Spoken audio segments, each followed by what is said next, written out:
Hello दोस्तों। आज हम लोग मिले हैं एक नए टॉपिक के साथ कुछ नया सीखने के लिए।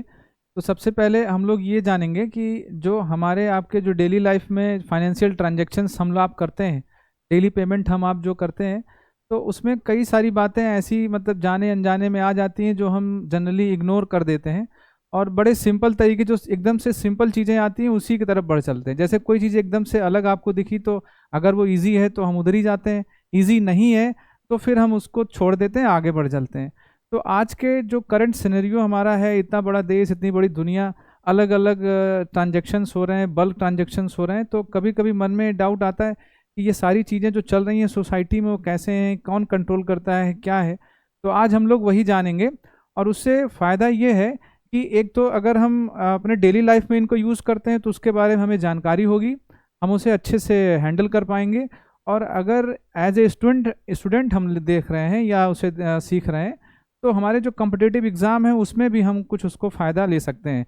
कुछ सवाल अगर उससे पूछे जाते हैं तो हम आसानी से उसका आंसर कर पाएंगे। तो एक बार फिर से समझ लीजिए कि हम लोग क्या जानने जा रहे हैं, सीखने जा रहे हैं या देखने जा रहे हैं। जो भी हमारे अभी करंट टाइम में जो भी फाइनेंशियल ट्रांजेक्शन्स हैं हमारे कंट्री में, कंट्री के बाहर भी हैं, तो उसी को थोड़ा सा आज हम लोग सीखेंगे। जैसा कि आप सभी को दिख रहा होगा एक NEFT करके यहाँ पे, तो ये वर्ड हो सकता है आप में से कई सारे लोगों ने सुना भी हो, कभी देखा भी हो। ये मैक्सिमम लोग इग्नोर भी कर देते हैं कि आखिर ये क्या है, हम क्यों इसको जानना चाहें या क्या करें। तो ऐसे सिंपल लीजिए, जैसे अभी आपके सबके सेल फोन में एक ऐप होगा, उसका नाम है गूगल पे, जी पे हम बोलते हैं। इससे जनरली हम लोग ट्रांजेक्शन्स करते हैं। हम लोग सब लोग जाने अनजाने में इसका यूज़ कर रहे होते हैं और बहुत फास्ट तरीके से कर रहे होते हैं। ये इतना आसान है कि आपको कुछ और जानने की ज़रूरत नहीं है, बस एक मोबाइल नंबर इंटर करिए और सामने वाले के अकाउंट में पैसा आप आसानी से भेज पाएंगे या मंगा पाएंगे, रिसीव कर पाएंगे, या आपको वहाँ पे पेमेंट करना है तो पेमेंट कर पाएंगे। हम बस आपसे ये बताना चाहते हैं कि आज के टाइम में हम लोग गूगल पे इस्तेमाल करते हैं, लेकिन जनरली आपने देखा होगा रेयर केस में किसी को सुने होंगे कि वो NEFT का इस्तेमाल करता है। तो कुछ ऐसी टर्म हैं जो हमें थोड़ा सा जानना चाहिए। तो दो तीन टर्म हम आपको सामने बता रहे हैं, जरा उसको एक बार आप गौर करिएगा। एक तो ये जो NEFT दिख रहा है, NEFT, एक आपने कभी जाने अनजाने में सुना होगा RTGS, और एक आपने सुना होगा IMPS। अभी इतने की बात करते हैं, एक सामने आपको दिख रहा है। तो ये सारे क्या हैं, तो सिंपल तरीके से ये समझ लेते हैं कि ये सारे जस्ट अ मीडियम, एक माध्यम है जिनके जरिए हम एक बैंक अकाउंट से दूसरे बैंक अकाउंट में पैसा आसानी से ट्रांसफ़र करते हैं। तो हम लोग ये क्यों नहीं जानते हैं, इस वजह से कि कुछ चीज़ें इसमें से ऐसी हैं जो हम इसको यूज़ नहीं करते, या यूँ बोला जाए कि इग्नोर कर देते हैं थोड़ा सा टफ मान के। जैसे अगर आपको किसी को पेमेंट करना है तो बैंक अकाउंट चाहिए, फिर उसमें IFSC कोड एक होता है वो चाहिए, तो जनरली लोग उसको फिल करने से भरते हैं, मतलब भागते हैं, और कोशिश क्या करते हैं एकदम सिंपल मिल जाए, आसानी से कर दें। जैसा अभी हमने कहा आपसे कि गूगल पे में आपको सिर्फ क्या मांगता है, एक मोबाइल नंबर दे दीजिए, आसानी से आप पेमेंट कर दीजिए। तो इसलिए हम लोग गूगल पे को जानते हैं, इनको नहीं जानते। तो आज हम लोग इनको जानेंगे, और ये हमारा इंडिजीनियस है। एक बात और आपको बता दें, ये हमारे आज के सेशन का मेन पर्पज़ यही है कि हम अपने देसी चीज़ों को भी जानें। गूगल पे आपको लगता होगा कि ये हमारा अपना है, बट गूगल एक प्राइवेट एंटिटी है और अमेरिका बेस्ड है, हमारे देश में ये सर्विस प्रोवाइड करती है। तो हम आप इंडिजीनियस की तरफ चलें और थोड़ा सा अपना जो एक पेमेंट सिस्टम है उसको भी जानें। तो सबसे पहले हम लोग जानेंगे NEFT कि ये काम कैसे करता है। तो पहला बात जो इसमें जानना है वो ये कि NEFT का फुल फॉर्म क्या है। तो नेशनल इलेक्ट्रॉनिक फंड्स ट्रांसफ़र। आप ध्यान दीजिए, हर एक चीज़ का मतलब धीरे धीरे आसानी से समझेंगे। तो पहली बात क्या समझेंगे कि ये है क्या, it is a medium through which we can transfer money from one bank account and to another bank account. फिर से, NEFT एक मीडियम है जिसके जरिए पैसा हम एक बैंक अकाउंट से दूसरे बैंक अकाउंट में ट्रांसफ़र करते हैं। पहली बात ये NEFT के जरिए हम कितना पैसा ट्रांसफ़र कर सकते हैं, कितना नहीं कर सकते हैं, अब अगली बात इसमें आएगी। तो अगला पॉइंट इसमें क्या जानेंगे कि इसकी मिनिमम लिमिट क्या है। मिनिमम लिमिट क्या है, तो अब देखो एक बात समझिएगा आप कि एज ए मतलब स्टूडेंट अगर हम आप देख रहे हैं तो पेपर में ये क्वेश्चन पूछ सकता है कि NEFT क्या है, NEFT की मिनिमम लिमिट क्या है, मैक्सिमम लिमिट क्या है। और अगर हम एज ए सिटीजन इसे ले रहे हैं, जानना चाह रहे हैं, तो अगर कभी हम NEFT से पैसा भेजना चाहेंगे तो भी हमें जानकारी रखनी चाहिए। तो पहली बात, इसकी मिनिमम लिमिट क्या है? आरबीआई के अकॉर्डिंग 0 है, कोई मिनिमम लिमिट नहीं है। मिनिमम लिमिट मतलब नहीं है, नो मिनिमम लिमिट। इसको 0 ना लिख के हम सीधे क्या लिख सकते हैं? No minimum limit. ठीक। दूसरा बात आता है कि इसमें कितना मैक्सिमम भेज सकते हैं। तो इसकी जो मैक्सिमम लिमिट है, इसकी भी कोई मैक्सिमम लिमिट नहीं है, ये आप ध्यान रखेंगे, इसकी भी कोई मैक्सिमम लिमिट नहीं है। तो पहला बात हमें क्या जानना है? एनईएफटी क्या है? एक मीडियम है जिसके जरिए हम पैसा एक बैंक अकाउंट से दूसरे बैंक अकाउंट में ट्रांसफर करते हैं। दूसरा, इसका फुल फॉर्म क्या है? तो नेशनल इलेक्ट्रॉनिक फंड्स ट्रांसफर। तीसरा, इसमें कितना मिनिमम पैसा आप भेज सकते हैं और कितना मैक्सिमम भेज सकते हैं। तो मिनिमम इसकी कोई लिमिट नहीं है, मतलब no minimum limit and no maximum limit. ठीक बात है।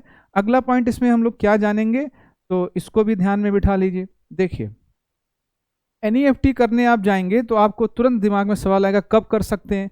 तो अगली बात, इसकी टाइमिंग क्या आती है कि इसका टाइमिंग क्या है, मतलब ये कब काम करता है। तो इसकी टाइमिंग क्या है, अच्छे से दिमाग में बिठा लीजिए, 24/7/365। तो फिर से एक बात समझ लेंगे, एनईएफटी कब काम करता है बच्चा? तो 24/7/365, मतलब 24 घंटे 7 दिन पूरे साल भर, कोई छुट्टी इसके लिए नहीं। जब आपकी मर्जी आइए तब आप एनईएफटी कर सकते हैं। अगला पॉइंट जो हमें जानना है कि क्या सर तुरंत पैसा अकाउंट में पहुंच जाएगा, तो यहीं पे इसका एक ड्रॉबैक नजर आता है कि इंस्टेंट पैसा ट्रांसफर नहीं होता, और यही एक बड़ा कारण है कि लोग जनरली इससे भागते हैं और किस पे जाते हैं, जैसा अभी हमने नाम लिया था बच्चा, गूगल पे। तो अगली बात क्या जानेंगे इसी में? अगली बात ये जानेंगे कि इसका इसका जो टाइमिंग है उसको लेके एक बात कर लेते हैं थोड़ा सा। मतलब ये इंस्टेंट पैसा नहीं भेजेगा आपको दूसरे के अकाउंट में, तो कब जाएगा? जनरली होता क्या है कि ये बैचेस में काम करता है, और अभी करंट टाइम में इसका एक बैच 30 मिनट का है। मतलब नहीं समझ पाए, जैसे पूरे दिन में 24 घंटे होते हैं, तो इस 24 घंटे को 30-30 मिनट के टाइम में डिवाइड कर दिया गया है, तो एक एक बैच बनता है। तो जैसे एग्जाम्पल के लिए ले लेते हैं, मान लीजिए कोई कस्टमर आया, सुबह के 10 बज रहे हैं, तो 10 बजे उसने पैसा भेजा एनईएफटी का इस्तेमाल करते हुए। तो होगा क्या कि 10:30 मतलब 10:30 पे पूरा एक बैच कंप्लीट होगा। तो 10 से 30 के बीच में जितने भी कस्टमर पैसा भेजे हुए हैं, उन सब का पैसा इकट्ठा किया जाता है और अगले वाले स्लॉट में ट्रांसफर किया जाता है। यानी आपका पैसा इंस्टेंटली ना ट्रांसफर होकर कुछ समय लेता है, कुछ टाइम लेगा। तो कितना टाइम जनरली ले सकता है? 30 मिनट, क्योंकि 30 मिनट का ये बैच है। इसीलिए इसके फुल फॉर्म में आप देखिएगा, नेशनल इलेक्ट्रॉनिक, ये जो लिखा ना है फंड्स। तो कई बार आप इंटरव्यू देने जाते, फिर उस इंटरव्यू वाले में कुछ क्वेश्चन आपसे पूछा जा सकता है इससे रिलेटेड कि बताइए इसका फुल फॉर्म क्या है। जैसे आप बताएंगे, तुरंत एग्जामिनर पूछेगा आपसे, या जो इंटरव्यूअर होगा, कि बताइए ये फंड्स का क्या मतलब है। तो आई होप आप बता पाएंगे अब आज के बाद। अगर आप पहले से जानते हैं तो बहुत अच्छी बात है कि फंड्स का मतलब है कि एक फंड नहीं होता, यहाँ पे कई सारे फंड्स होते हैं और उसे अगले वाले बैच में ट्रांसफर किया जाता है। सो दैट्स वाई फंड जो वर्ड है वो इस्तेमाल हुआ है। अगली बात क्या काम की है कि ये आप भूलिएगा नहीं कि बैच कितने मिनट का है। तो बैच कितने मिनट का है भाई? 30 मिनट का बैच है। ठीक, इतनी बात समझ गए। एनईएफटी क्या है ये समझ पाए, फुल फॉर्म क्या है ये समझ पाए, और कितना पैसा भेज सकते हैं ये समझ पाए, टाइमिंग समझ पाए, और इंस्टेंट पैसा नहीं ट्रांसफर होता है ये भी हम समझ पाए। यानी कम से कम ये आप 30-35 मिनट, 40 मिनट, 45 मिनट लगता है इन जनरल पैसा पहुंचने में। ठीक बात है।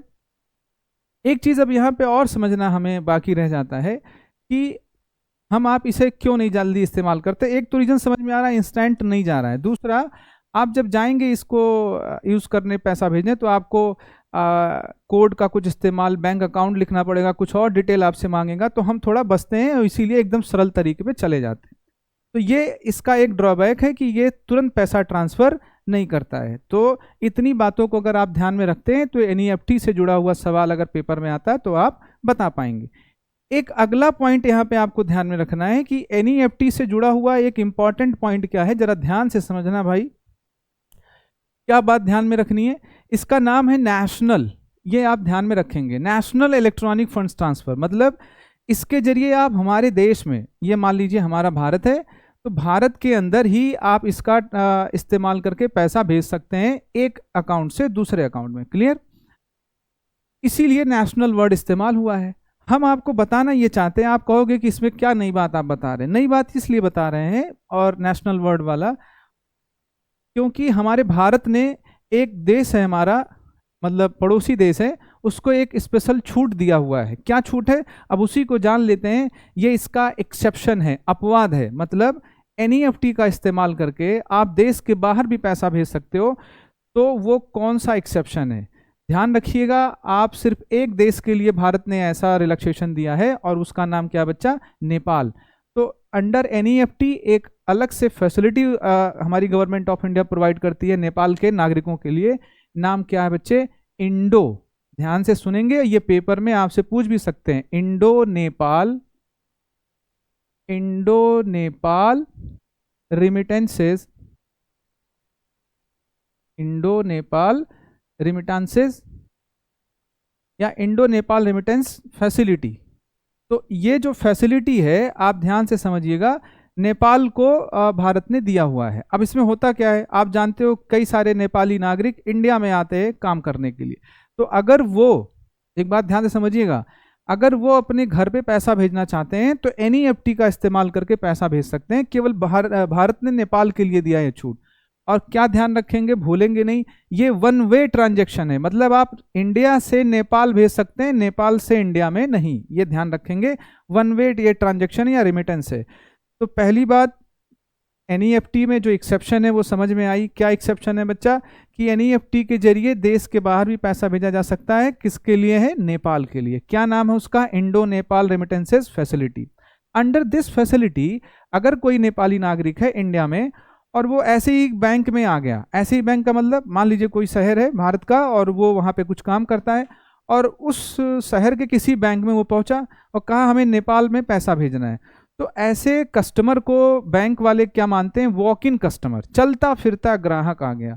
तो अगर वॉकिंग कस्टमर आता है और कहता है, नेपाल का नागरिक है और कहता है हमें इसकी फैसिलिटी के जरिए नेपाल में पैसा भेजना है, तो आप ध्यान रखेंगे कि 50,000 पर ट्रांजेक्शन, मतलब 50,000 रुपये पर ट्रांजेक्शन वो नेपाल में पैसा भेज पाएगा। फिर से सुन लीजिए, आराम सुन लीजिए, गलती मत करिएगा। कोई नेपाली नागरिक है इंडिया में आके काम कर रहा है, अगर वो अपने देश नेपाल पैसा भेजना चाहता है तो एक बार में, मतलब जो ये ट्रांजेक्शन है, एक बार में वो 50,000 रुपये पैसा भेज सकता है पर ट्रांजेक्शन। किसके लिए है, walk in customer. Walk in customer का मतलब ये होता है कि चलता फिरता, मतलब उसका उस बैंक में अकाउंट नहीं है, वो ऐसे ही आ गया है। अब दूसरी बात क्या समझेंगे, अगर उस कस्टमर का हमारे इंडिया के किसी बैंक ब्रांच में जो एनईएफटी से इनेबल्ड है उसका अकाउंट है, तो अगर उसका अकाउंट ओपन है और वो नेपाल में पैसा भेजना चाहता है, तब वो 2 लाख रुपए पर ट्रांजैक्शन भेज सकता है। ये आप ध्यान में रखेंगे, भूलेंगे नहीं, बहुत इंपॉर्टेंट बात है। पेपर में कई बार आपसे घुमा के पूछता है क्वेश्चन। आरबीआई ने इसमें कुछ चेंजेस किया था ताकि नेपाली नागरिकों को राहत मिल जाए। फिर से सुन लीजिए, कोई नेपाली नागरिक इंडिया से नेपाल में पैसा भेजना चाहता, भेज सकता है अंडर एनईएफटी, नाम है Indo Nepal remittances facility. Under this facility walk in customer है तो 50,000 रुपये, 50,000 रुपीज़ पर ट्रांजेक्शन भेज पाएगा। अदरवाइज, या अगर कोई कस्टमर है और उसका NEFT bank enabled bank branch में, मतलब भारत का कोई बैंक है वो एनईएफटी से जुड़ा है और उसके ब्रांच में उसका अकाउंट है, तो वो 2 लाख रुपए पर ट्रांजैक्शन भेज पाएगा। ठीक बात है, तो ये आप ध्यान रखेंगे, भूलेंगे नहीं। एनईएफटी के जरिए हमारे जो पड़ोसी हैं नेपाल, उनके नागरिक अपने देश पैसा भेज सकते हैं। और क्या ध्यान रखेंगे, वन वे ट्रांजैक्शन है, मतलब इंडिया से नेपाल में भेज सकते हैं, नेपाल से इंडिया में नहीं। तो आई होप एनईएफटी आप समझ गए होंगे। एक बार थोड़ा सा ध्यान में समझ लीजिएगा कि क्या क्या इंपॉर्टेंट बातें हैं। इसकी लिमिट जानना है, क्या लिमिट है हमने आपको बता दिया है, और हाँ, इसका टाइमिंग कैसे काम करता है, और ये बैचेस में काम करता है, इंस्टेंट पैसा नहीं जाता है। तो आई होप इतनी बात आप समझ पाए होंगे। और एक चीज़, कई बार बच्चे क्लास में भी ये सवाल करते रहते हैं कि सर हम गए थे फला बैंक में एनईएफटी करवाने, तो हमसे तो वो बोला कि इतना ही आप कम से कम भेज पाओगे, और आप बता रहे हो एनईएफटी के जरिए कोई मिनिमम लिमिट नहीं है, तब तो ये गलत हो गया। लेकिन उन बच्चों के लिए ये कहना है कि ध्यान से सुनिएगा जो कहने जा रहे हैं। आरबीआई ने ये जो गाइडलाइन बना रखी है एनईएफटी के जरिए पैसा भेजने को, वो सबके लिए है, इन जनरल है। तो आरबीआई ने कहा है कि हमारी तरफ से कोई रिस्ट्रिक्शन नहीं है, मतलब no minimum limit and no maximum limit NEFT में। लेकिन अगर बैंक चाहें तो वो कुछ रिस्ट्रिक्शन प्लेस कर सकते हैं, मतलब लिमिट लगा सकते हैं। तो ये बैंक टू बैंक वेरी कर सकता है, तो इसके लिए घबराने वाली बात नहीं है। हमारा जो क्वेश्चन आता है वो इन जनरल क्वेश्चन आता है, तो आरबीआई का जो आंसर है वो हम आंसर करेंगे। आरबीआई का क्या आंसर है? आरबीआई ने इसके लिए कोई लिमिट तय नहीं की है, तो हमारे लिए भी वही होगा कि एनईएफटी का ना तो कोई मिनिमम लिमिट है ना कोई मैक्सिमम लिमिट है। ये उन बच्चों के लिए बता रहे हैं जो बच्चे पूछते हैं कि सर नहीं इसकी लिमिट तो है, लिमिट है लेकिन वो बैंक टू बैंक वेरी कर सकता है। हम बात कर रहे हैं आरबीआई की, आरबीआई ने कहा हमारे तरफ से कोई रिस्ट्रिक्शन नहीं है। तो आई होप आप एनईएफटी समझ पाए होंगे, ये एक बढ़िया मीडियम है। बस इसमें एक ही ड्रॉबैक है बच्चे, इंस्टेंट पैसा नहीं जाता है। अब इसी को सही करने के लिए हमारे देश में एक दूसरा इंस्ट्रूमेंट आया या दूसरा मीडियम आया, चलिए उसको भी देख लेते हैं। उसका नाम आई होप आप सभी ने सुना होगा, उसको बोलते हैं आरटीजीएस। कई लोग जाने अनजाने में इसको सुन भी लेते हैं, घरों में कई बार बड़े आपसे बोलते भी हैं कि हमने आरटीजीएस कर दिया है, पैसा पहुंच जाएगा, ये वो दुनिया भर की बातें। तो आज हम थोड़ा सा इसके बारे में भी जान लेते हैं कि क्या है। इसका पूरा नाम पहले जानते हैं क्या है, आपने पढ़ ही लिया होगा, क्या नाम है? Real time gross settlement. तो पूरा नाम क्या है बच्चे आरटीजीएस का? Real time gross settlement. नाम से ही एकदम से क्लियर है कि ये रियल टाइम पे, मतलब अभी हम पैसा भेज रहे हैं तो अगले पल पूरा पैसा सेटल कर देगा। ग्रॉस सेटलमेंट का मतलब पूरा पैसा कंप्लीट अगली पार्टी के पास पहुंच जाएगा। तो पहली बात क्या जानेंगे कि आरटीजीएस के जरिए रियल टाइम पे पैसा दूसरे के खाते में पहुंचता है, ठीक। दूसरी बात क्या जानेंगे कि इसकी भी कोई लिमिट होगी, तो इसकी क्या मिनिमम लिमिट है, तो वो जल्दी से आप लिख भी लेंगे, इसको कहीं पे सेव भी कर लेंगे कि ताकि अगर पेपर में आए तो बता पाएं। आरटीजीएस की मिनिमम लिमिट 2 लाख है, कम से कम आपके पास 2 लाख रुपए होने चाहिए तभी आप आरटीजीएस कर सकते हैं। और इसकी जो बच्चा मैक्सिमम लिमिट है वो क्या है, तो आरबीआई की तरफ से ध्यान रखिएगा इसकी कोई मैक्सिमम लिमिट नहीं रखी गई है, नो मैक्सिमम लिमिट, ठीक बात है। तो क्या क्या समझ पाए आरटीजीएस में? ये रियल टाइम पे पैसा ट्रांसफर होता है, और क्या इंपॉर्टेंट बात है कि मिनिमम लिमिट क्या है आरटीजीएस की? 2 लाख। मैक्सिमम लिमिट क्या है बच्चे? नो मैक्सिमम लिमिट, ठीक। अब फिर सवाल वही आएगा कि इसकी टाइमिंग क्या है, तो हमने आपको पहले ही बता दिया है बच्चा, क्या बताया है कि ये रियल टाइम पे काम करता है। तो रियल टाइम का मतलब 24/7/365, ये भी काम करता है 24 घंटे 7 दिन 365 दिन, ठीक। 24 घंटे 7 दिन पूरे साल। एक बार फिर से समझ लीजिए।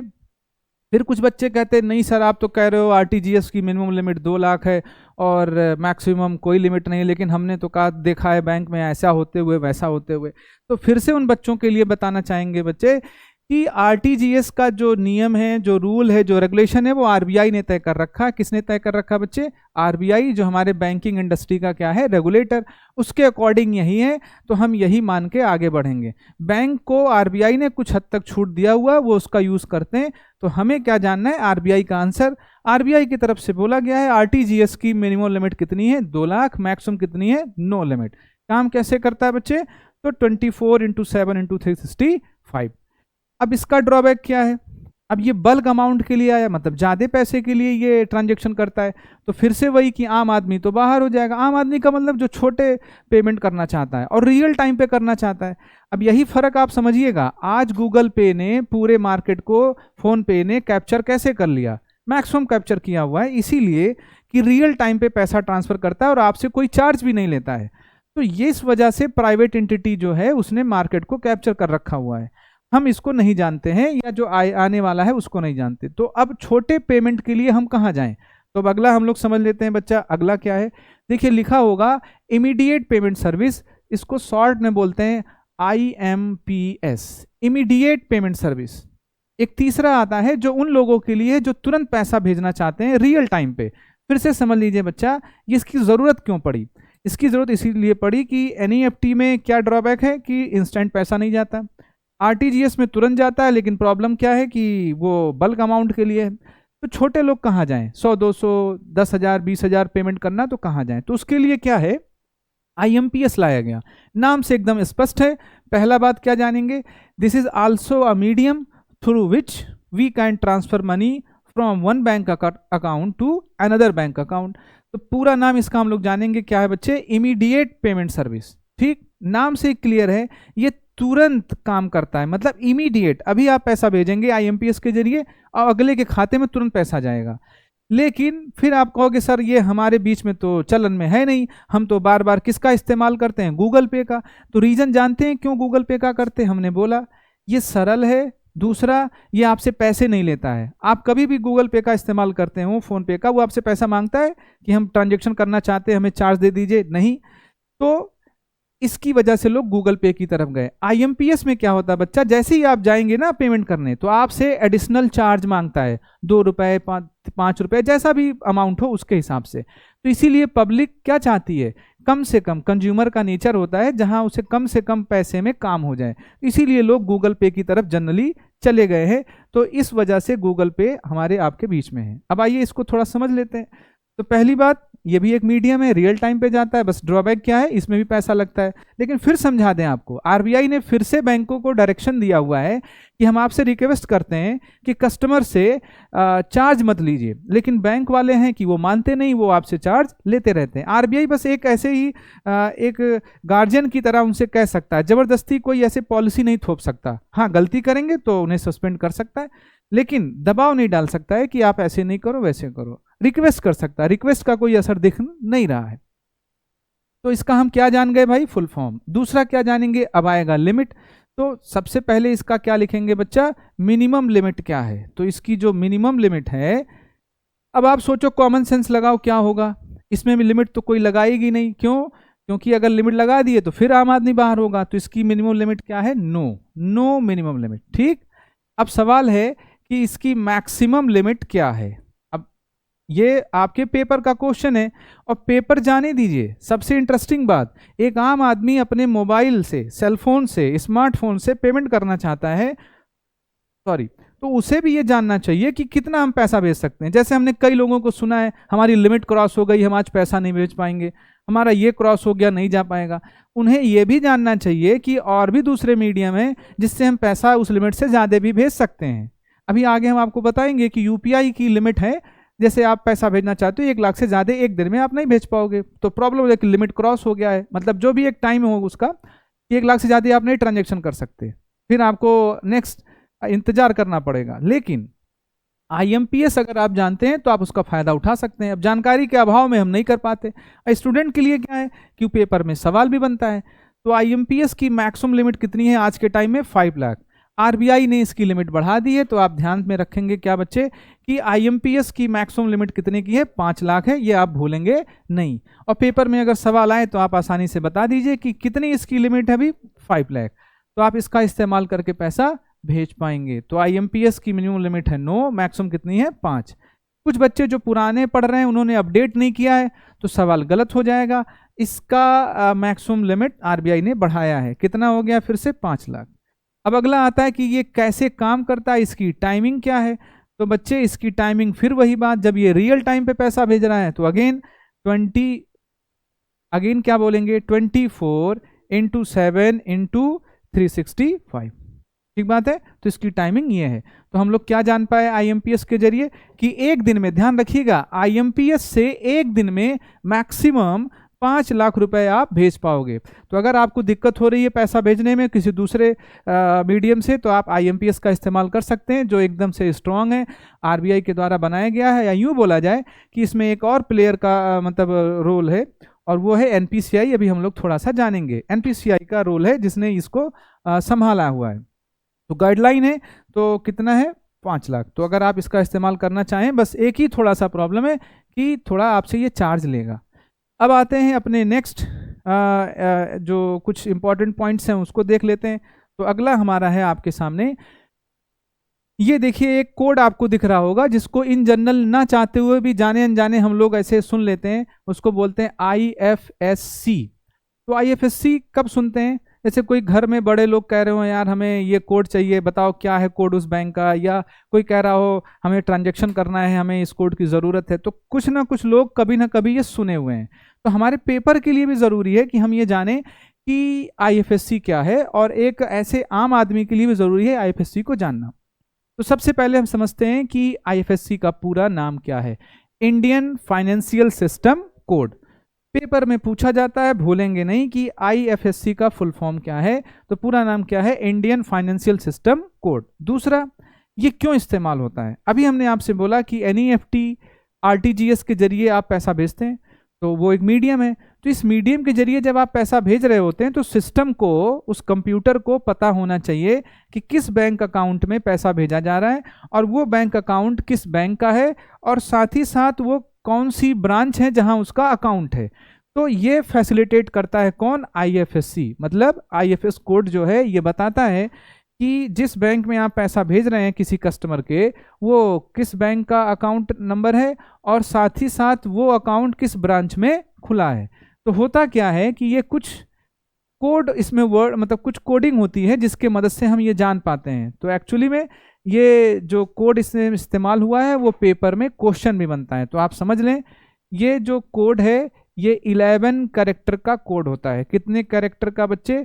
तो 11 कैरेक्टर का कोड होता है। ये आप ध्यान रखेंगे, कितने कैरेक्टर का होता है? 11 कैरेक्टर का कोड होता है। फिर कैरेक्टर वर्ड क्यों आया? क्योंकि इसमें अल्फ़ाबेट्स भी होते हैं। अल्फ़ाबेट का मतलब ABCD, और डिजिट भी होते हैं, तो 1 2 3 भी होगा। तो हम इसीलिए इसको क्या बोलते हैं? 11 अल्फा न्यूमेरिक कोड, या क्या बोल सकते हैं? 11 कैरेक्टर कोड। तो हम क्या क्या जान पाए?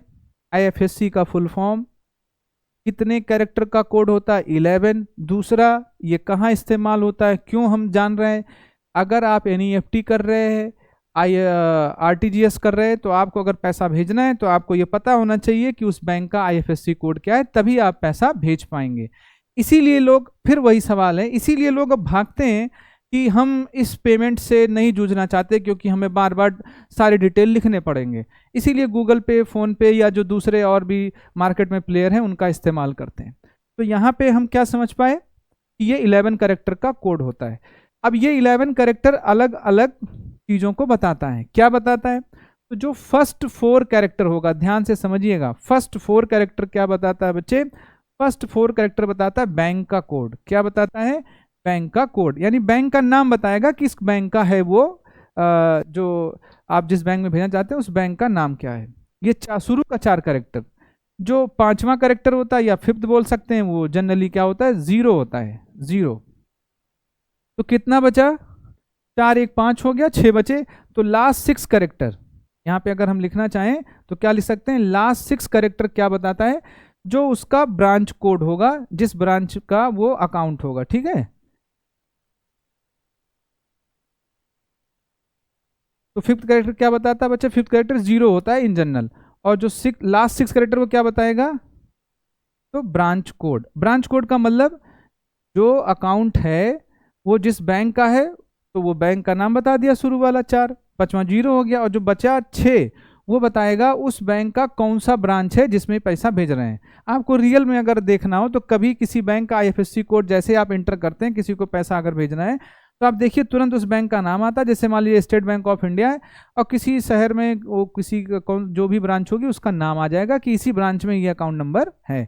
तो हम IFSC में क्या समझ पाए कि ये कितने कैरेक्टर का कोड होता है? तो 11, और शुरू का 4 कैरेक्टर बैंक कोड बताएगा, 5th कैरेक्टर 0 होता है, लास्ट 6 कैरेक्टर ब्रांच कोड बताता है। ठीक, चलिए अगला जानते हैं जो हमारे काम का है। देखिए, ये नाम आपने खूब सुना होगा, UPI का।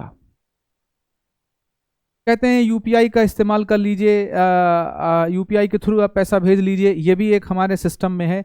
तो इसका एक मतलब समझ लेते हैं क्या है। तो सबसे पहले समझते हैं UPI का फुल फॉर्म क्या है। यूनिफाइड पेमेंट इंटरफेस या यूनिफाइड पेमेंट्स इंटरफेस, ये इसका पूरा नाम। एक वर्ड पे आप ध्यान दीजिए, यूनिफाइड लिखा हुआ है। यूनिफाइड का मतलब ये होता है कि कई चीज़ों को एक साथ एक जगह पे लाना, जोड़ना। तो ये करता क्या है? देखिए, आपको थोड़ा सा ध्यान में रखना होगा कि जो हमारा RBI है वो ये चाहता है कि पूरे देश में जो पेमेंट सिस्टम है, बैंकिंग सिस्टम है, वो स्मूथली काम करे। और जितना टाइम चेंज हो रहा है, जैसे जैसे टाइम बदल रहा है, उसके हिसाब से हमारी बैंकिंग इंडस्ट्री भी चेंज हो। तो ऐसा कहते हैं कि 2016 में उस वक्त के जो गवर्नर थे रघुराम राजन जी ने एक सिस्टम इंट्रोड्यूस किया, और उस सिस्टम का नाम है UPI। किसके हेल्प से? तो आप ध्यान रखिएगा, जैसे UPI का नाम आएगा वैसे तुरंत एक नाम आना चाहिए, NPCI। तो NPCI ने इसे डेवलप किया है। अब आप कहोगे कि ये कौन सी बला आ गई? ये तो समझ में आ रहा है कि 2016 में हमारे जो आरबीआई के गवर्नर थे उन्होंने इसको लॉन्च किया। तो ये कहाँ से आ गए, इनके बारे में थोड़ी सी बात अगर आपको बता दें तो शायद आप समझ पाएंगे। इंडिया में आज के टाइम में, ध्यान से समझिएगा, आज के टाइम में जितने भी रिटेल पेमेंट होते हैं, छोटा छोटा आप पेमेंट करते हो ना, जैसे पॉइंट ऑफ सेल पे, माइक्रो एटीएम पे आप कार्ड स्वाइप कर दिया, कभी आपने किसी को कुछ पेमेंट कर दिया, तो जितने भी पेमेंट अभी आप कर रहे हैं इन सब को कंट्रोल मैनेज कौन करता है, एनपीसीआई। पूरा नाम क्या है, national payments corporation of India. तो एनपीसीआई ने ही यूपीआई को डेवलप किया। क्यों? ताकि जो छोटे छोटे पेमेंट्स हैं वो स्मूथली हो सकें। तो क्या है ये, कैसे काम करता है, अब इसी को समझ लीजिए फिर से। पेपर में अगर सवाल आए यूपीआई का पूरा नाम क्या है, तो यूनिफाइड पेमेंट्स इंटरफेस। कब आया? 2016 में। आरबीआई के गवर्नर थे रघुराम राजन जी ने, उन्होंने इसको लॉन्च किया था। बनाया किसने है? एनपीसीआई ने। एनपीसीआई का पूरा नाम क्या है बच्चे? National payments corporation of India. इसको किसने बनाया है? तो इसको बनाया है आरबीआई ने प्लस आईबीए ने, Indian banks association, reserve bank of India और इंडियन बैंक्स एसोसिएशन ने मिलकर इसको बनाया है एनपीसीआई को। क्या करने के लिए? भारत का एक अम्ब्रेला ऑर्गेनाइजेशन है इसके लिए, रिटेल पेमेंट्स को कंट्रोल करने के लिए। क्लियर? अब हुआ क्या कि देखिए इन्होंने क्या कहा कि कैसे हमें इसको डेवलप करना है, कैसे आगे जाएगा। देखिए जैसे मान लीजिए आपका एक बैंक है, उसमें आपका एक अकाउंट है, हो सकता है उस कस्टमर का दूसरे किसी बैंक में अकाउंट हो, तीसरे किसी में हो, मल्टीपल अकाउंट्स हो और उन्हें पेमेंट करना हो, तो बड़ी प्रॉब्लम होती थी। तो इस बात को आरबीआई भी समझता था, बाकी लोग भी समझते थे, ये भी। तो इन्होंने एक ऐसा सिस्टम डिज़ाइन किया कि सारे जो बैंक अकाउंट हैं वो एक ही जगह पे आ जाएं और जो कस्टमर है वो आसानी से पेमेंट कर पाए। फिर से, जितने भी मल्टीपल अकाउंट्स हैं वो एक जगह पे आ जाएं और वो आसानी से पेमेंट कर पाए। तो यूपीआई क्या है? एक ऐसा ऐप है जहां पे मल्टीपल अकाउंट को कोई कस्टमर मैनेज कर सकता है। मल्टीपल अकाउंट को एक कोई कस्टमर क्या कर सकता है? मैनेज कर सकता है और आसानी से पेमेंट कर पाएगा। यही कारण है, अब ध्यान से समझिएगा, सारी बात समझ में आ जाएगी। यही कारण है कि हमारे देश में, अब आप जो बताने जा रहे हैं ध्यान समझिएगा, गूगल पे क्यों आया। आप गूगल पे का ऐप इंस्टॉल किए होंगे सारे लोग अपने फ़ोन में। तो ये जो ऐप है वो यूपीआई सपोर्टेड है, या बोला जाए यूपीआई ऐप है, जिसको गूगल ने अपने लिए या अपने जैसा बनाने के लिए इस्तेमाल किया यूपीआई का प्लेटफॉर्म करके। तो आप यहीं पे अब आप समझ पा रहे होंगे, मल्टीपल अकाउंट्स होते हैं जिनको वो मैनेज करता है। क्या हमारी बात समझ में आ रही सबको? अगर समझ में आ रही तो जल्दी से बताइएगा कमेंट करके कि गूगल पे अब शायद समझ में आएगा कि आप प्ले स्टोर से जाके गूगल पे का ऐप इंस्टॉल करते हो, फ़ोन पे का या जो भी प्लेयर्स हैं मार्केट में, तो वो एक्चुअली में यूपीआई ऐप होता है जो एक सिस्टम प्रोवाइड करता है, एक ऐसा प्लेटफॉर्म जहां मल्टीपल अकाउंट्स को कस्टमर मैनेज कर सकता है और पेमेंट को आसानी से कर सकता है। यही कारण है कि गूगल पे आसानी से फ़ोन नंबर मांगता है और आपका पेमेंट डन हो जाता है। आई होप आप समझ पाए होंगे कि ये हमारे सिस्टम में यूपीआई ने कितनी क्रांति ला दी है। यूपीआई ऐप आप देखिएगा, अलग अलग बैंक का यूपीआई ऐप भी है, आप चाहो इंस्टॉल कर लीजिए और आसानी से किए भी होंगे, पेमेंट करते होंगे। तो आई होप आप इस बात को समझ पाए होंगे छोटी सी भाषा में कि यूपीआई कितना पावरफुल इंस्ट्रूमेंट हमारे सामने अभी उभर के आया है। ठीक, क्या क्या जानकारी में रखेंगे? पहला, फुल फॉर्म क्या है, कब आया? तो 16 में आया, आरबीआई के गवर्नर साहब ने लॉन्च किया। किसने बनाया? एनपीसीआई ने। एनपीसीआई क्या है? तो national payments corporation of India. और इसको किसने बनाया? आरबीआई और आईबीए ने। आईबीए बोले तो Indian banks association. Clear?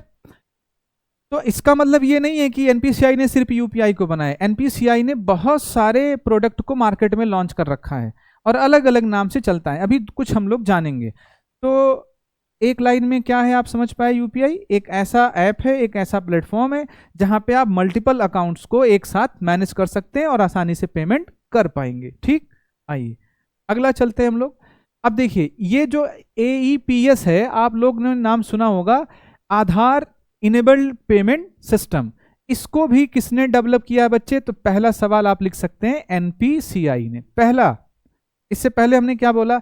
NPCI ने यूपीआई को डेवलप किया। अब क्या जानेंगे कि एनपीसीआई ने ही AEPS को डेवलप किया। अब कहोगे क्यों किया? तो इसलिए किया, आप बताना बच्चा, कि पूरा भारत बराबर नहीं है। कोई ऐसे भी लोग हमारे देश में हैं जिनके पास फ़ोन नहीं है। मान लीजिए कोई भी फ़ोन नहीं, स्मार्टफोन भी नहीं है और सिंपल जो सेट है वो भी नहीं है उनके पास, और बस उनके पास क्या है? आधार कार्ड है, पैन कार्ड है, वोटर कार्ड है, बैंक अकाउंट है और उनका आधार कार्ड बैंक अकाउंट से लिंक है, लेकिन अब उन्हें पेमेंट के लिए दूर बैंक का मान लीजिए ब्रांच है, वहाँ जाना पड़ता है पैसा निकाल ले। तो आरबीआई ने और बैंकों ने एक बैंकिंग मित्र अपॉइंट कर रखे हैं अलग अलग जगहों पे, छोटे छोटे एरियाज में। उनके पास माइक्रो एटीएम होता है, छोटा सा। तो क्या होता है बच्चे, छोटा सा माइक्रो एटीएम होता है। उसके जरिए क्या होता है कि आपका आधार बैंक अकाउंट से लिंक है, तो एनपीसीआई ने ऐसा टेक्नोलॉजी डेवलप किया जिसको बोलते हैं आधार इनेबल्ड पेमेंट सिस्टम, कि आपका आधार अगर बैंक अकाउंट से लिंक है तो आप उसके पास जाके, किसके पास, बैंक मित्र के पास जाके अपना आधार ऑथेंटिकेशन करवा के, मतलब फिंगरप्रिंट आप वहां पे देंगे, तो जैसे ही आपका आधार ऑथेंटिकेट होगा तुरंत आपके अकाउंट से पैसा जो भी आप निकालना चाहते हैं आसानी से विड्रॉ कर सकते हैं। तो एक आम आदमी के लिए इससे बड़ी बात और क्या हो सकती है कि सिंपल एक आधार कार्ड से पैसा निकाल सकता है। ये क्रांति की तरह भारत में आई है। आप विश्वास करिएगा, अगर आप देख रहे होंगे तो आपको भी एहसास होगा कि खासकर रूरल एरियाज में बहुत ज़बरदस्त क्रांति आई है एईपीएस की वजह से, आधार इनेबल्ड पेमेंट सिस्टम। इसकी वजह से रूरल इंडिया हमारा बहुत बूस्ट हुआ है फाइनेंशियली।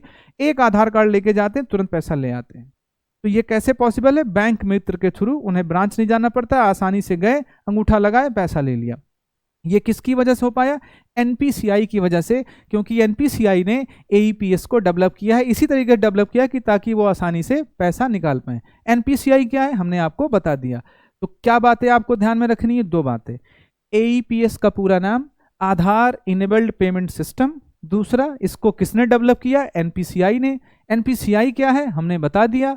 एईपीएस क्या है? आधार से बैंक अकाउंट लिंक होता है और एक आधार कार्ड से आप पैसा निकाल सकते हो, ऐसा भी व्यवस्था भारत में है, आप जानते होंगे। अब आइए चलते हैं अगला, और अगला देखते हैं क्या है। ये अगेन आपको देखिए बड़ा इंटरेस्टिंग प्रोडक्ट है, किसका? अगेन एनपीसीआई का। एनपीसीआई को आपको धन्यवाद देना चाहिए कि भारत में इन्होंने बहुत बड़ा इंफ्रास्ट्रक्चर पे काम किया है। किस पे काम किया है? रिटेल पेमेंट पे। आप ध्यान रखिएगा, ये वर्ड मत भूलिएगा, रिटेल। रिटेल का मतलब होता है ना, हिंदी में फुटकर बोलते हैं, छोटा छोटा पेमेंट। तो छोटे छोटे पेमेंट को इन्होंने बहुत बारीकी से ऑब्जर्व किया है और इसका एक ऐसा नेटवर्क तैयार किया इंडिया में, ऐसा इंफ्रा बनाया है कि आप उससे कनेक्ट हो पाएंगे, चाहे आपके पास इंटरनेट वाला सेलफोन हो, चाहे ना हो, सिंपल सेट हो, वो भी ना हो, तब भी आप पेमेंट कर पाएंगे। इतना तगड़ी व्यवस्था एनपीसीआई ने कर रखा है। तो एनपीसीआई रिटेल पेमेंट को क्या करता है बच्चे? पूरे इंडिया में मैनेज करता है रिटेल पेमेंट। तो क्या क्या बात यहाँ पे समझेंगे। एक अनदर प्रोडक्ट है एनपीसीआई का, बीबीपीएस। पूरा नाम क्या है? Bharat bill payment system. तो क्या समझ में आई बात? किसने डेवलप किया? एनपीसीआई। क्या करता है? रिटेल पेमेंट को मैनेज। अगला कि इसका पूरा नाम क्या है? Bharat bill payment system. अब ये है क्या? देखो, आपका घर होगा, सभी का घर होता है, तो आप देखते होंगे इलेक्ट्रिसिटी का बिल हो तो आता होगा आपके घर पे, आप वाटर सप्लाई आती होगी तो उसका बिल आता होगा, आप टेलीफोन का बिल देखते होंगे। तो जितने भी अलग अलग बिल आते हैं आपके पास, आप उनको पेमेंट करते हो। तो एनपीसीआई ने सोचा कि कस्टमर को अलग अलग जाके प्लेटफॉर्म पे वो पेमेंट करना पड़ता है, तो क्यों ना एक ऐसा प्लेटफॉर्म बना दें जहां पे सिंगल प्लेटफॉर्म पे सारे बिल का आप पेमेंट कर पाओ। तो उसी प्लेटफॉर्म का नाम है Bharat bill payment system, which is developed by NPCI. तो जितने भी बिल्स हैं आपके, उनका पेमेंट एक जगह पे एक साथ आप कर पाएंगे through Bharat bill payment system. किसने डेवलप किया है? हमारा एनपीसीआई। ठीक बात है, हम एनपीसीआई को बार बार बोल रहे हैं। क्या है बच्चा ये? This is umbrella organization. इसके लिए? रिटेल पेमेंट के लिए हमारे इंडिया में। और एनपीसीआई के बारे में हमने थोड़ा सा बात आपको अभी बताया। अगला देखते हैं कि क्या हमें जानना चाहिए। देखो, एक और थोड़ा सा एक टर्म, जब आप ट्रांजेक्शन करते हैं फाइनेंशियल ट्रांजेक्शन, तो उसमें एक टर्म आपको और परेशान करता होगा। परेशान क्या? आप जानते होंगे, सुने होंगे जरूर, MICR। इसी का पूरा नाम ऊपर लिखा हुआ है, मैग्नेटिक इंक कैरेक्टर रिकॉग्निशन। अब ये जनरली आप देखते कहाँ पे हैं? देखिए, जैसे मान लीजिए कभी तो चेक देखे ही होंगे, जिससे आप जाते हैं बैंक में पैसा निकालने, पैसा भी मिलता है। तो उस चेक में आपने देखा होगा कि यहाँ बीच में कुछ डिजिट्स लिखे होते हैं। क्या लिखे होते हैं बच्चे? कुछ डिजिट्स लिखे होते हैं, अंक। यहाँ पे ऐसे ऐसे करके मान लीजिए कुछ लिखा है, तो हम समझ नहीं पाते वो क्या है, जनरली दे देते हैं बैंक में, और बैंक वाला उसको इधर उधर देखता है, फिर आपको या तो काउंटर पे ही कैश दे देगा, नहीं तो क्या बोलेगा। जैसे आप चेक जब ये देते हैं काउंटर पे बैंक में, तो दो ही केस होता है, या तो आपको जैसे दिए चेक, तुरंत आपको कैश में पैसा मिल गया। अदरवाइज क्या होता है, कहेगा ठीक है आपके अकाउंट में पैसा चला गया। यही दो ही केस होता है। तो हमें पहले ये समझ लेना है कि ये कोड है क्या, फिर हम थोड़ा सा समझ लेंगे कि जो हमारा ये चेक है बच्चे वो काम कैसे करता है। ठीक, तो देखिए जब आप चेक लेने जाते हैं देने जाते हैं बैंक में, तो होता क्या है कि जो बैंक होते हैं उस चेक को देखते हैं, उसको स्कैन करते हैं और फिर उससे कुछ जरूरी डिटेल निकालते हैं और फिर आपको पेमेंट करते हैं। तो आपको ध्यान में क्या रखना है बच्चे, एक पहला पॉइंट, MICR चेक को क्लियर करने में मदद करता है। चेक को क्लियर करने का क्या मतलब है, चेक को क्लियर करने का सिंपल मतलब यह है कि आपने चेक दिया, मान लीजिए कि वो चेक किसी आपका अकाउंट किसी बैंक में है, मान लीजिए PNB में है, और आपको आपका अकाउंट किस में है, PNB में है, और आपको मिल गया दूसरे किसी बैंक का। फॉर एग्जाम्पल आप ऐसे समझ लीजिए कि एक रियल एग्जाम्पल ले लेते हैं, किसी का मान लीजिए अकाउंट है एक्सिस बैंक में, ठीक बात है, एक्सिस बैंक में, और उसको मिल गया चेक केनरा बैंक का। आपने नाम सुना होगा केनरा बैंक का, ये पब्लिक सेक्टर बैंक है, कनेरा नहीं पढ़ते केनरा पढ़ते। तो अब उसका बैंक अकाउंट है एक्सिस में, चेक मिला हुआ है केनरा बैंक का, तो वो कहाँ जाएगा, केनरा बैंक में नहीं, जहां उसका अकाउंट है वहीं जाएगा। मान लीजिए वो अपने अकाउंट बैंक में पहुंचा एक्सिस बैंक और ये चेक दिया, तो अब ये जाहिर सी बात है वो चेक आया केनरा बैंक का और एक्सिस में आ रहा है, तो कुछ तो बात करनी पड़ेगी केनरा बैंक से कि भाई बताओ ये पैसा कैसे है, क्या है, कितना है, तभी तो एक्सिस में जिसका अकाउंट है उसको पैसा मिलेगा। तो यही बच्चे यहीं पे अब रोल प्ले करता है कौन, ये कोड। तो MICR कोड वही है जो इसी चेक को क्लियर करने में मदद करता है। स्कैन करके या यूं बोला जाए उस डिजिट को देख के समझ पाते हैं कि ये बैंक किस सिटी का है, किस बैंक का है और कौन सी ब्रांच है। तो क्या समझ पाए एक लाइन में, पूरा बात अगर समराइज करें तो MICR चेक को क्लियर करने में मदद करता है। ठीक, अगली बात यहाँ पे क्या समझनी है कि कैसे मदद करता है, ये जो डिजिट लिखे होते हैं वो होते क्या हैं। तो ये कोड होता है बच्चे, और ये कोड होता है 9 डिजिट का। फिर से समझ लीजिए, जो जिस कोड की मदद से चेक क्लियर होता है वो कितने अंकों का होता है, 9 डिजिट का। और ये 9 डिजिट, ध्यान रखना डिजिट होते हैं सिर्फ, ये 9 डिजिट 3-3 के पेयर में होते हैं। कौन से पेयर में होते हैं, 3-3, जैसे ये शुरू का 3 अंक, बीच का और लास्ट का। फिर से सुन लीजिए क्या क्या ध्यान में रखना है। MICR एक कोड होता है जो चेक को क्लियर करने में इस्तेमाल किया जाता है। तो कितने अंकों का कोड होता है भाई, 9 डिजिट का। कैसे काम करता है, 3-3 के पेयर में होता है, 3, 3, 6 और 9। ठीक बात है, तो क्या दिमाग में आया, ये 3-3 के पेयर में होता है। अब ये शुरू का 3 अंक, बीच का 3 अंक और लास्ट का 3 अंक क्या बताता है। ठीक, तो शुरू का 3 अंक बताता है सिटी कोड। क्या बताता है बच्चे, सिटी कोड। बीच वाला 3 अंक क्या बताता है, सिटी कोड के बाद बैंक कोड, और लास्ट जो 3 अंक है वो क्या बताएगा, ब्रांच कोड। क्या बताएगा बच्चे, ब्रांच कोड। तो जो चेक आपका है वो चेक को आसानी से ये पता करके क्लियर किया जा सकता है। क्या क्या, जो MICR कोड है 3-3 का पेयर में, कैसे, शुरू का 3 अंक क्या बताएगा, सिटी कोड, बीच का 3 अंक बैंक कोड और फिर ब्रांच कोड। तो city code, bank code and branch code, और with the help of this एक बैंक आसानी से चेक को क्लियर कर लेता है। ठीक बात है। अब थोड़ा सा समझ लेते हैं कि जो हमने आपसे वादा किया था कि क्या है चेक। तो चेक भी क्या है बच्चे, just a medium through which we can transfer money from one person to another person. Clear है, चेक भी एक माध्यम जिसके जरिए हम पैसा ट्रांसफर करते हैं एक जगह से दूसरे जगह। और थोड़ा सा ऐसे ही समझा दे रहे हैं आपको, अलग से कभी फिर इस पर और थोड़ी सी कंप्लीट बात होगी। क्या कि चेक जनरली 2 केस होता है जब आप बैंक में लेके जाते हैं, या तो आप चेक दिए काउंटर पे तुरंत नकद मिल गया कैश में, या तो अकाउंट में पैसा ट्रांसफर होता है। तो जब आपको काउंटर पे पैसा मिल जाए, मतलब आपने दिया तुरंत मिल गया, तो उसे बियरर चेक बोलते हैं। और अगर आपको अकाउंट में ट्रांसफर हुआ तो उसे बोलते हैं क्रॉस्ड चेक या अकाउंट पे ही चेक। क्यों, क्योंकि अकाउंट में पैसा हुआ है।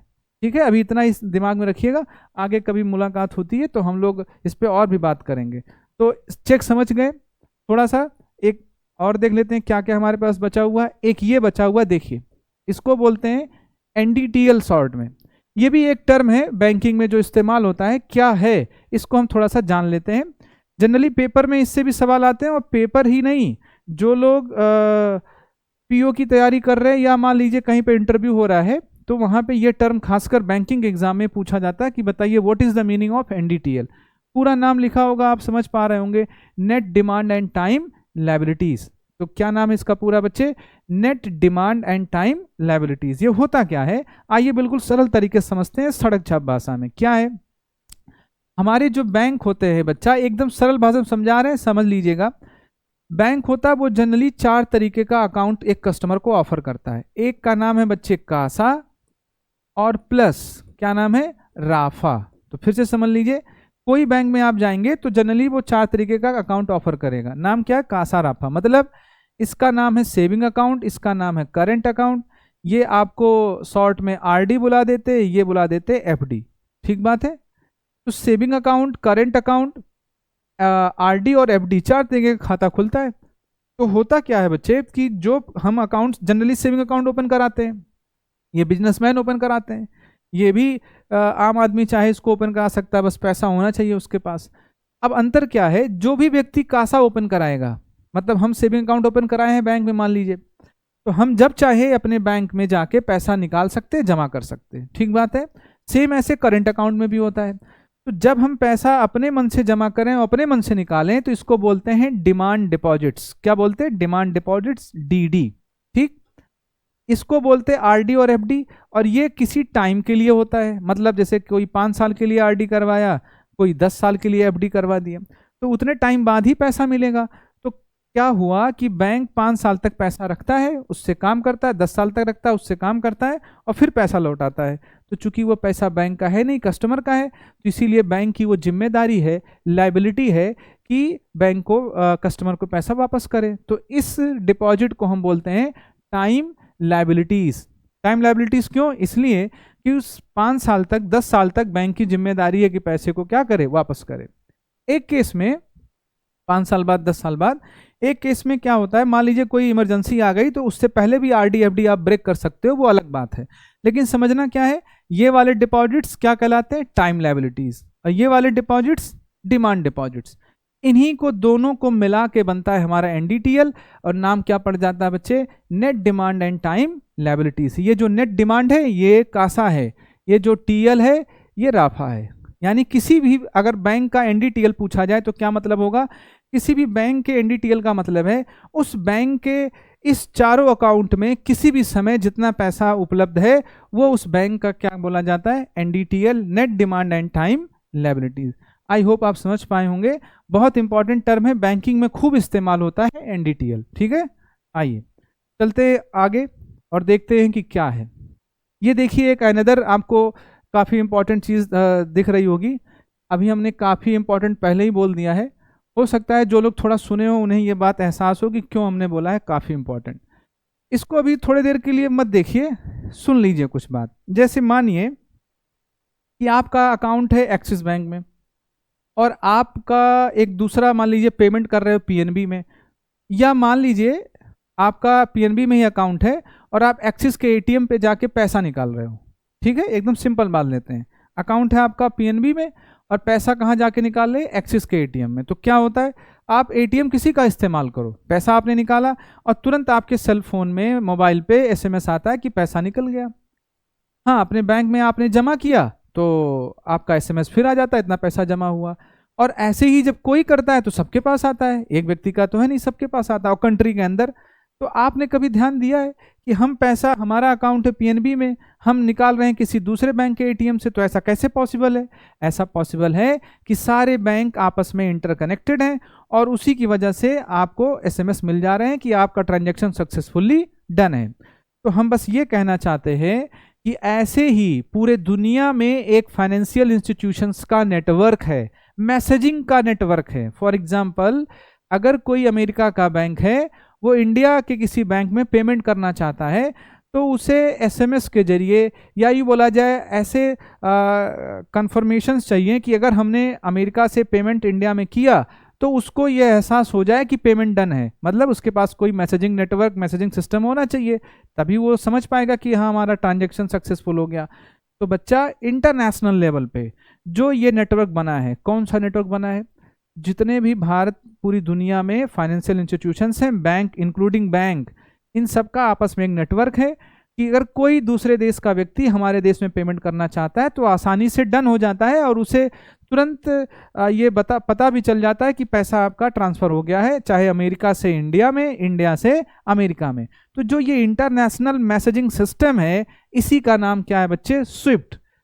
स्विफ्ट कार भी आती है, तो आप ध्यान रखिएगा, उसकी बात नहीं कर रहे, स्विफ्ट बैंकिंग की बात कर रहे हैं, जो बैंक में इस्तेमाल होता है। अब आप पढ़ेंगे तो समझ में आएगा, और जो बोला था शुरू में कि बहुत इंपॉर्टेंट है, अब समझ में आएगा क्यों इंपॉर्टेंट है। Society for world wide interbank financial telecommunication. तो पहली बात हमें क्या जाननी है स्विफ्ट के बारे में? ये एक इंटरनेशनल नेटवर्क है, पूरी दुनिया में बैंकों का, फाइनेंशियल इंस्टीट्यूशन का नेटवर्क है, जो क्या करता है, ये फाइनेंशियली टेली कम्युनिकेट करता है, फाइनेंशियली बताता है कि आपका पेमेंट सक्सेसफुल डन है। कहाँ? फिर वही एग्जाम्पल ले रहे हैं, अमेरिका से आप इंडिया में पेमेंट करना चाहते हो, इंडिया से अमेरिका में, तो आपको पता होना चाहिए कि आपका पेमेंट सक्सेसफुल हो गया है। तो बताएगा कौन? स्विफ्ट। एक नेटवर्क है, ये कुछ कोड पे काम करता है, अभी वो भी जानते हैं। तो पहला क्या है बच्चे? देखो लिखा भी है, स्विफ्ट क्या है? A secure messaging network facilitating global financial transactions between overall 11,000 institutions across 200 countries. You know, हमारी पूरी दुनिया में अब 200 कंट्रीज़ हैं, तो उन सब में मिला के जो लगभग 11,000 इंस्टीट्यूशंस हैं, बैंक, फाइनेंशियल इंस्टीट्यूशन जितने भी हैं, सबको मिला के ये एक कंप्लीट मैसेजिंग नेटवर्क है दुनिया का। बहुत इंपॉर्टेंट है, आपको याद होगा ये खूब चर्चे में आया था जब एक बार अमेरिका ने कहा था रूस से कि हम आपको स्विफ्ट से बाहर कर देंगे, तो रूस ने भी कुछ नहीं बोला, और इसलिए नहीं शायद बोला कि जो उसका ट्रांजैक्शन स्विफ्ट के जरिए होता इंटरनेशनल लेवल पे, वो शायद टोटल ट्रांजैक्शन का 1-2% था, तो उसको बहुत ज़्यादा इम्पैक्ट नहीं किया, लेकिन दुनिया में चर्चे में आ गया था स्विफ्ट। तो शायद आपको इस नज़र से भी समझना चाहिए कि स्विफ्ट कितना हमारे लिए इम्पॉर्टेंट है। अगला, SWIFT is not a payment system itself. अभी हमने बोला ये पेमेंट सिस्टम नहीं, ये जस्ट अ मैसेजिंग सिस्टम है फॉर कंफर्मेशन कि आपका पेमेंट सक्सेसफुल हो गया है, and rather it act as a channel for transmitting messages that initiate and confirm financial transactions. I hope आप समझ पाए होंगे, वही बात हमने समझाया है। अब होता क्या है कि ये जो स्विफ्ट कोड काम करता है बच्चे, जनरली ये 8 और 11 कैरेक्टर कोड होता है। तो पेपर में अगर सवाल आए कि जो हमारा स्विफ्ट कोड है वो कितने का होता है, तो या तो 8 होगा, कम से कम 8 होगा, नहीं तो 11 होगा। तो कैसे होगा हम लोग समझेंगे, ये लाइन आप मत भूलिएगा। This code consist of either 8 और 11 कैरेक्टर्स। क्लियर? तो पेपर के लिए इंपॉर्टेंट बातें क्या क्या हैं? व्हाट इज स्विफ्ट, समझ गए, स्विफ्ट का फुल फॉर्म। तीसरा, ये कैसे काम करता है, तो कुछ कोड होते हैं जिससे ये काम करता है। तो कितने कैरेक्टर का कोड होता है बच्चे? 8 और 11। अब आइए जल्दी समझ लेते हैं कि कौन कौन सा कोड क्या बताता है। तो देखिए, जो फर्स्ट 4 कैरेक्टर है आपका, वो बताता है इंस्टीट्यूट कोड। इंस्टीट्यूट कोड का मतलब जो उसमें शामिल है, यहाँ पे बैंक भी हो सकता है, यहाँ पे कोई फाइनेंशियल इंस्टीट्यूशंस भी हो सकता है। क्या हो सकता है बच्चे? FI मतलब फाइनेंशियल इंस्टीट्यूशंस। तो शुरू का 4 कैरेक्टर क्या बताएगा बच्चे? Institute code. ठीक। नेक्स्ट 2 कैरेक्टर क्या बताएगा? कंट्री कोड, मतलब उस कंट्री का क्या कोड है जिसके तहत ये पेमेंट किया जा रहा है। ठीक बात है। अगला नेक्स्ट 2 कैरेक्टर क्या बताएगा? लोकेशन और सिटी कोड। क्लियर? अब ये मिला के 8 हो गए, जो अभी हमने शुरू में बोला, ये 8 तो होंगे एटलीस्ट 8 कैरेक्टर स्विफ्ट कोड में। लेकिन लास्ट का जो 3 कैरेक्टर होता है बच्चे ना, ये ऑप्शनल होता है, हो भी सकता है, नहीं भी हो सकता है। अगर होगा तो क्या होगा? ये स्पेसिफिक ब्रांच आइडेंटिफायर होता है कि किस ब्रांच में ये पेमेंट जा रहा है। तो क्या समझ पाए? स्विफ्ट कोड पे काम करता है, या तो 8 होगा, नहीं तो 11 होगा। तो अगर 8 है तो कैसे काम करता है? First 4 character institute code, next 2 character country code, and next 2 character क्या बताएगा? लोकेशन और city code, and last 3 character क्या बताएगा बच्चे? Specific branch identifier. तो 8 या 11 तो हमने आपको बता दिया। अब देखते हैं और कुछ है हमारे पास आपके लिए। तो बस इतना ही था, बस इतना ही कहना चाहते हैं। देखिए, आज हमने क्या देखा है, जो भी फाइनेंशियल ट्रांजैक्शंस इंडिया में हो रहे हैं और वर्ल्ड लेवल पे, तो कुछ समझना चाहा है।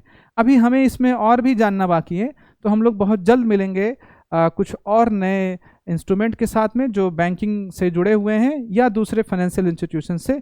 तब तक आप खुश रहिए, मस्त रहिए, मिलते हैं next time. Thank you so much.